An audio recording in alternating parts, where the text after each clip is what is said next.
जामिया के लिए एक तारीख़ी दिन है। ये वो दिन है जब जामिया पे गोलियां, बौछार, गैस के छर्रे, बड़ा पैनिक था, अजीबो-गरीब सिचुएशन थी। उस मोमेंट से आप निकली हुई हैं, इस यूनिवर्सिटी की छात्रा रही हैं, आज क्या महसूस कर रही हैं?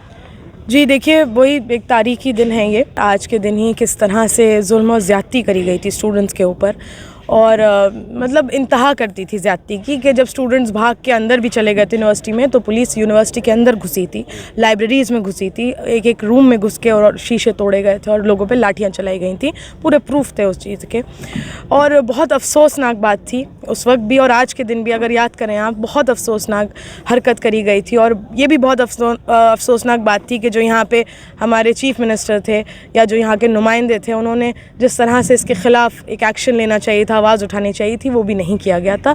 और देखिए, आज की तारीख में यहाँ पे ये इतना स्ट्रॉन्ग मैसेज जा चुका है। दोनों सीटें यहाँ की कांग्रेस ने निकाली हैं और 5 में से सिर्फ 1 सीट आम आदमी पार्टी की आई है। यही बहुत बड़ा जवाब है इन लोगों को। हमें कोई जवाब देने की ज़रूरत नहीं है, आवाम ने खुद जवाब दिया है इन सबको कि आप अगर हम लोगों के साथ नहीं खड़े होंगे, आप अगर आवाम के लिए आवाज़ नहीं उठाएंगे, तो फिर आवाम भी आपके लिए नहीं खड़ी होगी।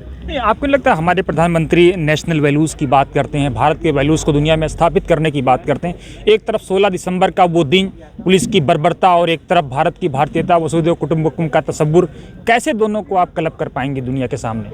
नहीं देखिए, बात वही है, एक यहाँ पे चाहे वो बीजेपी हो चाहे वो आम आदमी पार्टी हो, हैं तो ये एक ही सिक्के के 2 पहलू।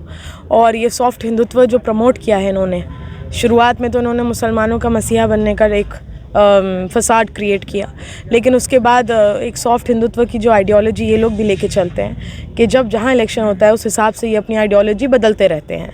जब यहाँ इलेक्शन था तो मुसलमानों के साथ खड़े थे, गुजरात में इलेक्शन है तो बिल्किस बानो पे एक बयान नहीं आया और नोटों पे मूर्तियाँ छापने की बात, मतलब ये मुनाफिकत इनकी। बीजेपी तो देखिए खुल के करती है ये बातें, लेकिन इनका जो हिपोक्रेसी है, ये बहुत बड़ी हिपोक्रेसी कि जहाँ जब जिसको खुश करना होता है वहाँ उसके हिसाब से बात करके निकल जाते हैं। अब फिर यहाँ इलेक्शन है 2 साल बाद, फिर आ जाएंगे मुसलमानों का मसीहा बनने के लिए। तो बहुत वक्त हो गया है इसको, और ये अब ख़त्म करने का टाइम है, और आवाम खुद ही दिखा रही है माइनॉरिटी एरियाज़ में जिस तरह से कांग्रेस ने वापसी करी है। तो एक लौती कांग्रेस पार्टी ये है जो धर्म की राजनीति नहीं कर रही है। आज की तारीख में हर धर्म के लोगों को साथ लेके चल रही है, चाहे वो हिंदू हो, चाहे मुसलमान, चाहे कोई और धर्म के लोग। और इसी वजह से मुसलमानों ने चुना कि इक्वालिटी में बिलीव करते हैं हम लोग। और रही बात इस एरिया की, तो यहाँ पे भी हम सबको साथ लेके चलने की पूरी हमारी इंटेंशन है, और सबके लिए काम करेंगे, चाहे वो विपक्ष में रहे हों, चाहे वो अपोजिशन पार्टी के सपोर्टर रहे हों। वो हमारी आवाम है, हम उनके लिए भी उसी हिसाब से काम करेंगे जिस हिसाब से हम दूसरों के लिए काम